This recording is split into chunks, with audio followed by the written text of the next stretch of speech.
Welcome to another episode of Inside Human Medicine podcast. Today I'm joined by the amazing Dr. Mikkael Sekeres, the Chief of the Division of Hematology Oncology at the Sylvester Comprehensive Cancer Center in the University of Miami Miller School of Medicine.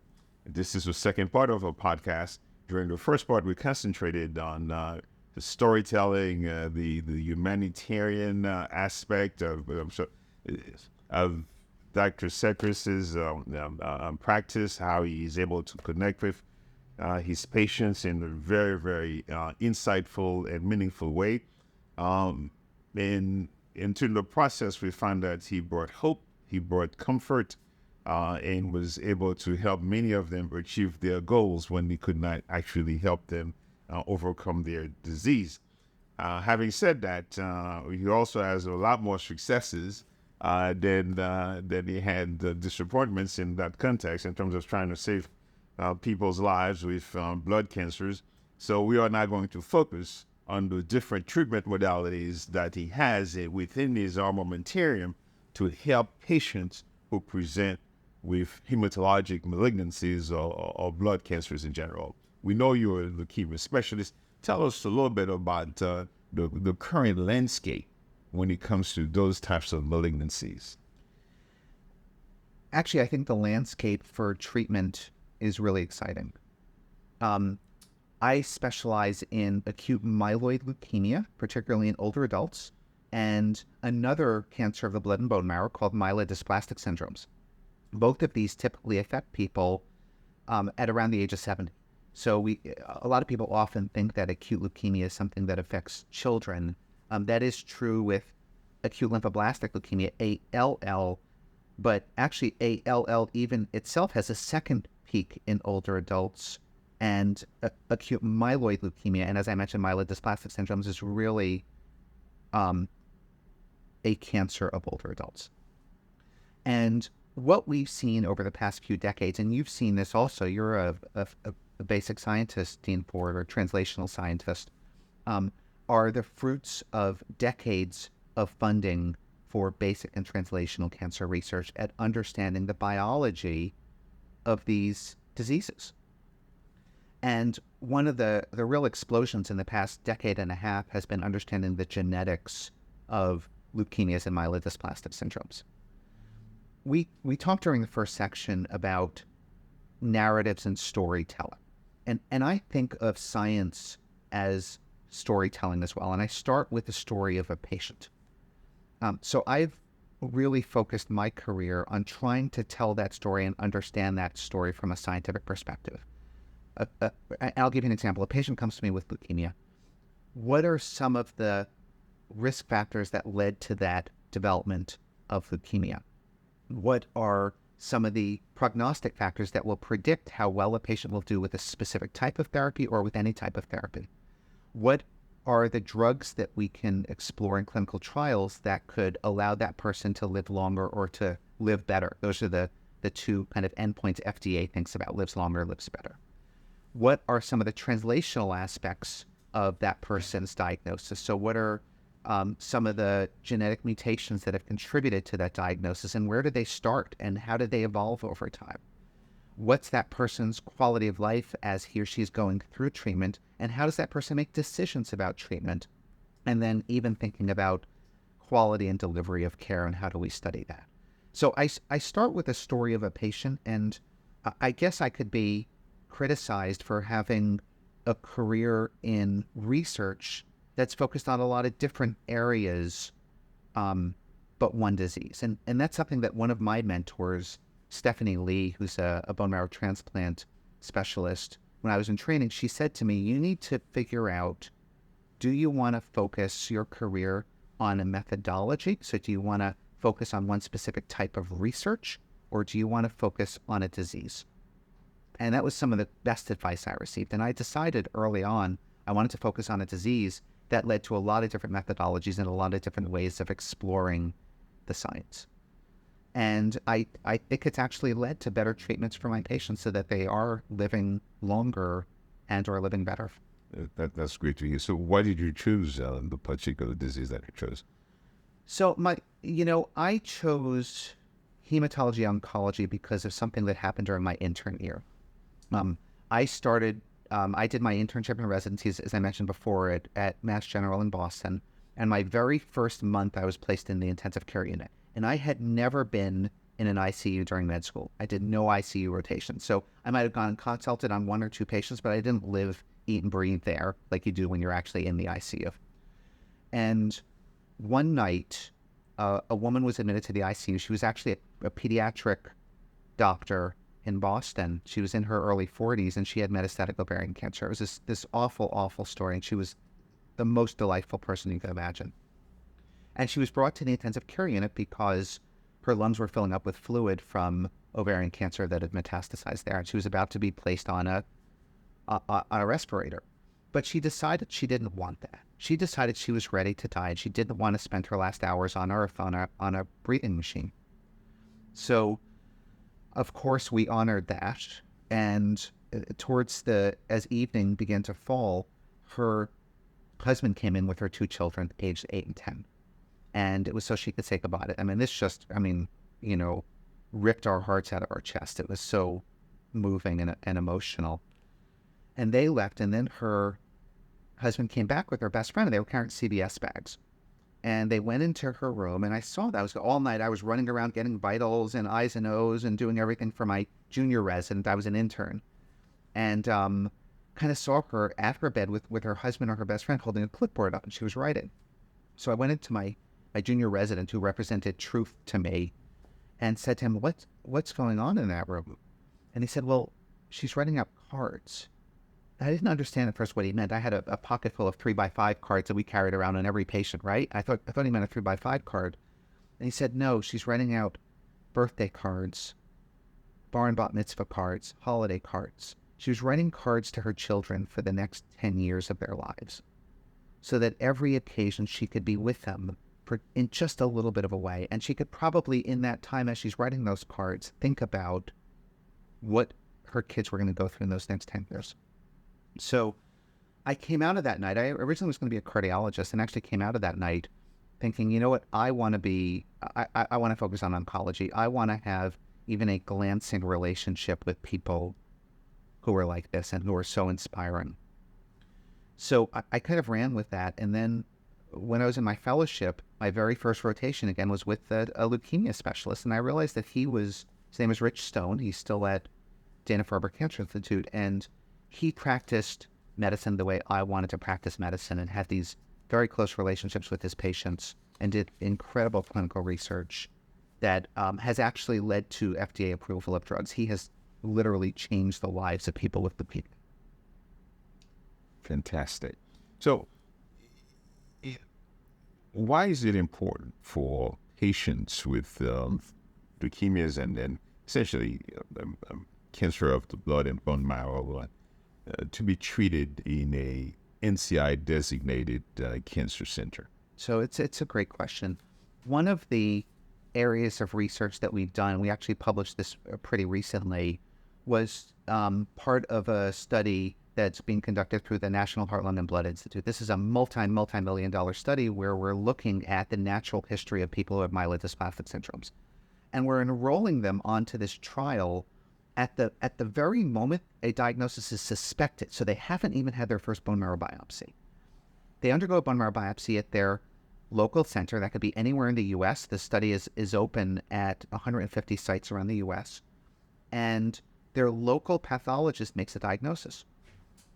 We then have expert pathologists who are located centrally as part of the study who review those bone marrow slides, and they make a diagnosis. And we noticed that there were discrepancies in those 2 diagnoses. And when we really dug down into the data, we realized that about 20% of the time, so for 1 out of 5 patients, they were receiving the wrong diagnosis at their local site.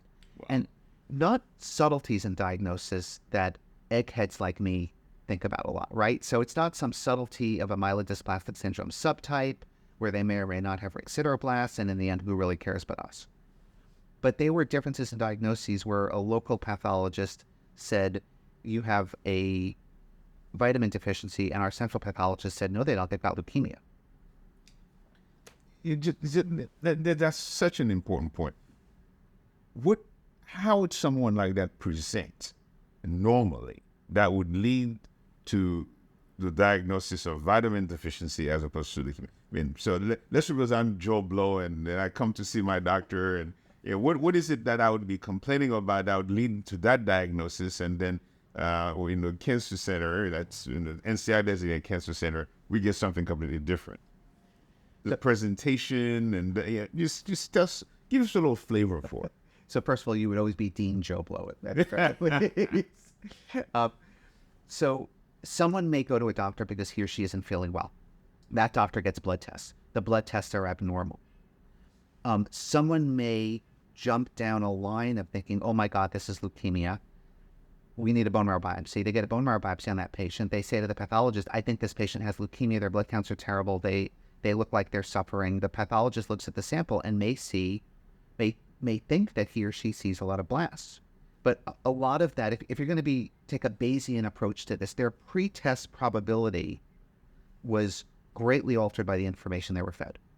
So going into it, they may overcall something and say it's leukemia, when actually vitamin deficiencies can mimic leukemia or myelodysplastic syndromes. So that's one of those aspects of diagnosis that we always teach trainees. You have to send vitamin studies, thyroid studies. Sometimes you have to send levels of metals to make sure that one of these isn't mimicking myelodysplastic syndrome or leukemia. And that actually happened recently to me. There was a patient who was diagnosed with leukemia at an outside hospital. The reports came through, said that this person had 30% blasts in the bone marrow. Blasts are immature white blood cells. Once you have 20% blasts, we say you have acute leukemia. He came to me, but there was something that didn't quite smell right about it. He was sick, but not that sick. And his blood counts were abnormal, but not that abnormal from what we usually see. So we repeated everything, had our pathologist here at Sylvester and the University of Miami, who are experts at blood and bone marrow cancers, look at the specimens, and they said, this is a vitamin deficiency. This isn't leukemia. So it's really critical, and I would say this to anybody, particularly with rare diagnoses like hematologic malignancies, it's always worth getting a second opinion, not just for the treatment to receive, but also the diagnosis itself.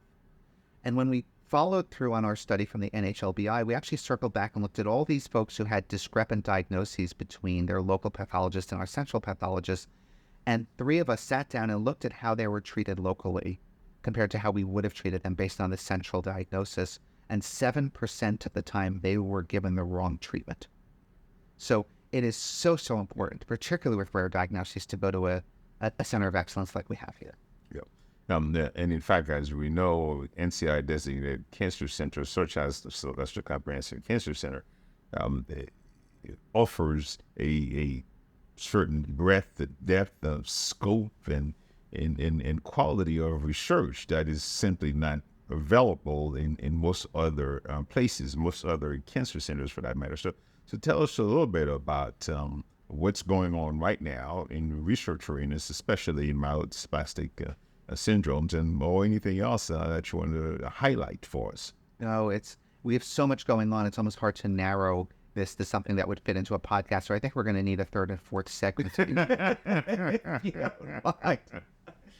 So I talked earlier, I'll give you a great example. I talked earlier about the genetics of leukemia and myelodysplastic syndromes and these decades of research in basic and translational science that have led us to understand the biology of these diseases so we can capitalize on that biology and develop treatments that target it. One great example of this, the chief of our leukemia section is Justin Watts, and he led investigation into a drug called olutasidenib, and that targets IDH mutations in leukemia, and demonstrated for the uninitiated, tell the audience what IDH mutation is all. So they work through pyruvate pathways and touch on methylation as well. And the whole story of methylation in cancer is that methyl groups presumably silence tumor suppressor genes, right? So if you can eliminate the methyl groups, you have tumor suppressor genes actually working and suppressing the tumor like they're supposed to. So, and IDH mutations are also involved in proliferation of these cancers. So, So the methylation allows the tumor to evade all of the potential inherent ability of the host to stop that tumor from propagating. So, exactly, right? You can almost argue that cancer is an inherent immune deficiency disorder because our immune system failed to eliminate the cancer, right? It's obviously a radical view of cancer, but not so radical with some of the treatments we've developed.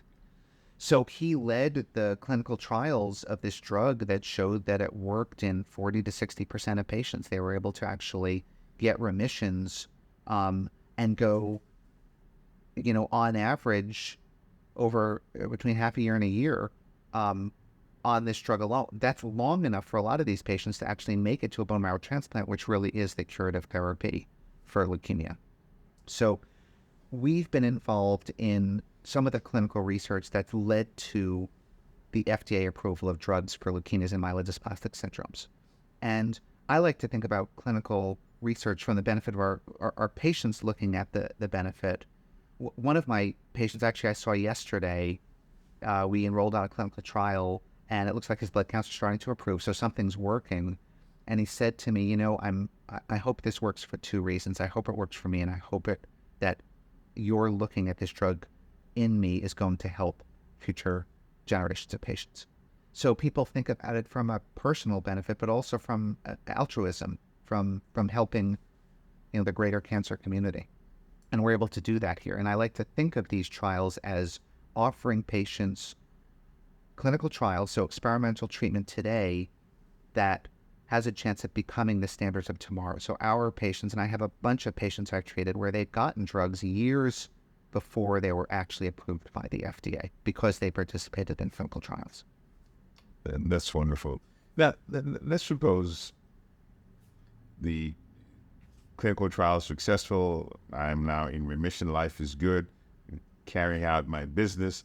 But then suddenly I start feeling poorly again, and then you diagnose essentially a relapse. Is there any hope for me? Yeah. Or do I just go take care of my priorities? Like my coach would say, what's important to me? What are your goals? What are my goals? Yeah. So absolutely there's hope. We see patients when they're initially diagnosed. We build up these very close relationships, and we have strict monitoring protocols in place so that we can detect cancer returning as soon as it returns. And we follow patients, as I mentioned, with leukemia for 5 years. We have a good shot of getting folks into remission the very beginning when we treat them for leukemia. We have a decent shot of curing them with some of the treatments that we have. If the leukemia comes back, we have go-to standards that we use for treating patients who are relapsed. Once someone has relapsed with leukemia, their only chance of being cured is a bone marrow transplant. So our goal is to get those folks to a bone marrow transplant as soon as possible. We work hand in hand with our transplant colleagues so that we coordinate that care. And as I mentioned, we have a ton of clinical trials that we can offer folks when the standards of care fall short. And one of the things I like to tell people, I had to say this to my own mom, actually, right? Your ultimate, we talked in the first segment about how our children are our truth test. Your real truth test is your mother, right? So my mother once said to me, I never want to be a guinea pig. I never want to participate in a clinical trial. And I said, you're saying this to me. I'm a clinical trialist. I built my career around this. What a lot of people don't understand is they're not guinea pigs on clinical trials. At the very least, they're receiving the standard of care. And often they're receiving better than the standard of care, and certainly closer surveillance often than they would receive if they weren't on a clinical trial. We also hear a lot about, we talked about bone marrow transplant as the ultimate and definitive treatment. We also hear about immunotherapy, CAR T cells, and so forth. Are they applicable here? So immunotherapy has been one of these great revolutions in the treatment of cancer over the past decade. And there are select cancers where it really has been just a superstar, particularly in patients who have lymphomas, patients with melanomas, patients with lung cancer. For the cancers that I treat, immunotherapy hasn't quite come of age, although we have a lot of clinical trials looking at it. And we ourselves are participating in approaches to patients that include things like checkpoint inhibitors, which is a type of immunotherapy, CAR T-cell therapy. This is one of the centers in the country that was the first to enroll patients onto CAR T-cell clinical trials before they became approved, and bone marrow transplant, which is the ultimate immunotherapy. We're transplanting somebody else's immune system, of course. Indeed. Yeah. Good. Now, for some patients, you have a special cocktail, and I call it a special drug regimen that you use. Tell us a little bit about that, and why a 4-drug regimen as opposed to anything else to try to deal with the more vexing or challenging or recalcitrant cancers. Yeah. One of the things we noticed in developing these drugs that target these genetic mutations is that with rare exceptions, they don't tend to work alone. The rare exception to that, why is that? It's a good thing. I think it's one of the basic tenets of oncology, but it would be great for the audience to hear that. So yeah, this is a common misperception. My dad, who is a journalist, once said to me, "Why can't we cure cancer? Why can't you come up with a drug that'll cure cancer?" As if cancer is one diagnosis, right? And we face this in healthcare all the time. It should be easy. Cancer is thousands and thousands and thousands of diagnoses, and every single one of them is typified by different genetic mutations that led to the cancer. We started out with the Knudsen 2-hit hypothesis. Remember, with colon cancer, where it was kind of revolutionary at the time, where Knudsen said, no, it's not one thing that has to go wrong. It's 2 things that have to go wrong to actually cause cancer. What we found in myelodysplastic syndromes and acute myeloid leukemia, it's not 2 things that go wrong. It's on average 4 driver mutations, and it might be a total of 9, 12, 13 mutations in total that these folks have on average. So we think about the evolution of these cancers that actually may occur for myelodysplastic syndrome, certainly over decades.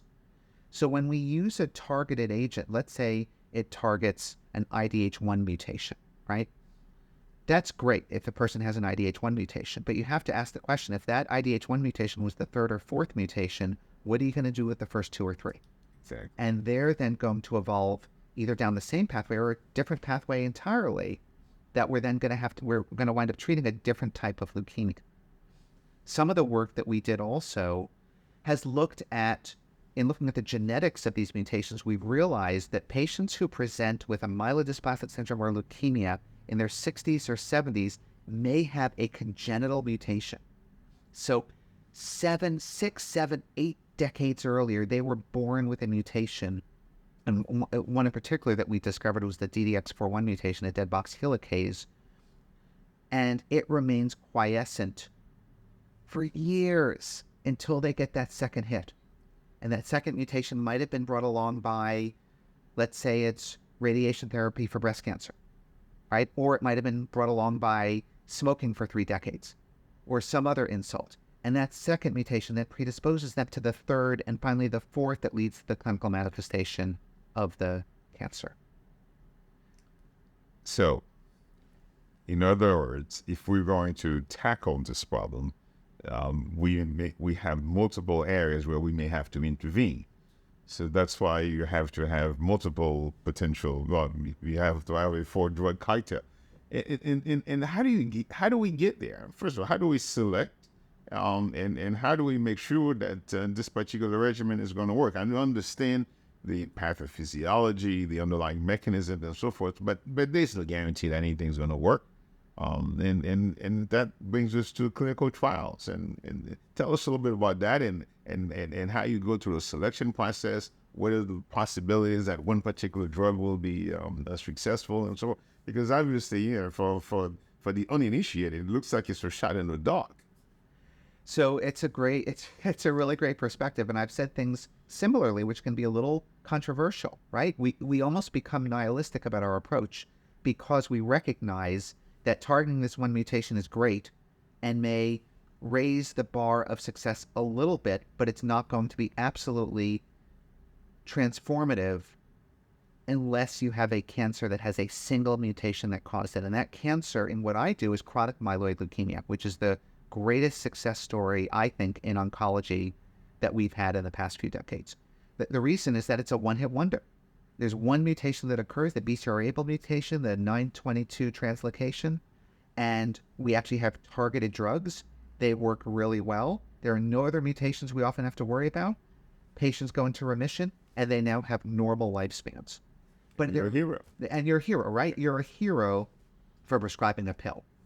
But there are vanishingly few numbers of cancers where there's that one mutation. So you wind up becoming nihilistic about it. You say, okay, I'm going to use this drug that targets a mutation, but I'm going to have to do it with the dumb cytotoxic chemotherapy that's going to kill a bunch of different cells because we don't have targeted drugs for all 9 of those mutations that have occurred. Not enough precision. Not enough precision.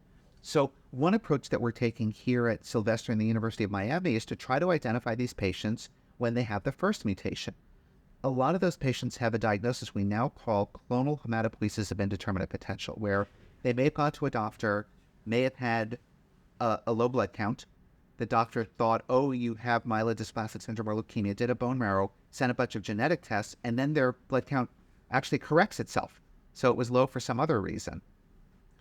And but it turns out they do have a mutation. So we follow these folks now in clinic at their very first mutation, and clinical trials are starting where we're actually offering these folks some therapy to try to prevent that mutation from acquiring additional mutations and eventually leukemia. So we think that may be the answer. We hope it will be. Well, that's fantastic. That's fantastic. And the only place you can do something like that, I would say, is in a NCI-designated comprehensive cancer center. It's only at a place like this. And our we call it a CHIP clinic, is run by Dr. Namrata Chandok. She's built it up herself, and she's following these folks over time to see what really happens to them and introducing clinical trials. The other thing we've recognized with these patients is they're at higher risk not only for leukemias, but also for heart disease. And having one of these mutations may be more predictive of heart disease than a high cholesterol level. So we're also introducing these folks to high-risk cardiology clinics to get them holistic care for everything that may happen. Now, just to close out the discussion, you conducted a clinical trial. Everything seems to be good. There seems to be an improvement in remission, or should we be measuring, first of all, survivals or disease-free survival? And then how do we get this drug to become the standard therapy? How do we get the FDA to make sure this is accessible to everybody else? It's a great question, and it's a far-seeing question. One of the hats I've worn over time was a member and chair of the Oncologic Drugs Advisory Committee at the FDA. And that's the committee, if you're reading the newspapers and the newspaper says an advisory committee recommended approval of this drug for cancer, that was our committee. So we've actually been working with the FDA on clinical trial endpoints. It's a terrible thing if you have a clinical trial, let's say it's an endpoint that's disease-free survival or progression-free survival or duration of remission, and this drug arrives at the FDA and the FDA says that's not the endpoint we're looking for. So we're partnering with the FDA, and we've had a number of publications over the past couple of years and white papers that have focused on what are the trial endpoints that the FDA will give a green light to approving a drug. So we're starting at the very first trial to put a drug on the path towards approval if it's safe and effective enough. Fantastic. Well, without question, Dr. Sekeres, you're bringing hope to a group of individuals, of patients who otherwise would be completely desperate. And it's great to see the transformative impact of your work on their lives, and then certainly on our community in South Florida. So we're fortunate to have you. We're fortunate to have you not only as the head of the Hematology and Oncology Division, but also as a member of the faculty who brings such a refreshing approach to patient care delivery and such a great storyteller. So it's been fantastic to talk to you for the past 2 episodes of Inside Your Miami Medicine podcast. And I sincerely hope that you'll agree to come back because clearly there's a whole lot more for us to dissect. You yourself alluded to the fact that maybe we need 3 or 4 sessions. So yes, it's just been fantastic. So thank you so much for being here. Well, I want to say I'm so fortunate to be here at the University of Miami and at Sylvester. Thank you for taking me on. And I always say it's my patients who give me hope too. Well, thank you so very much. And this has been another episode of Inside Humanity Medicine podcast with the incredible Dr. Mikkael Sekeres.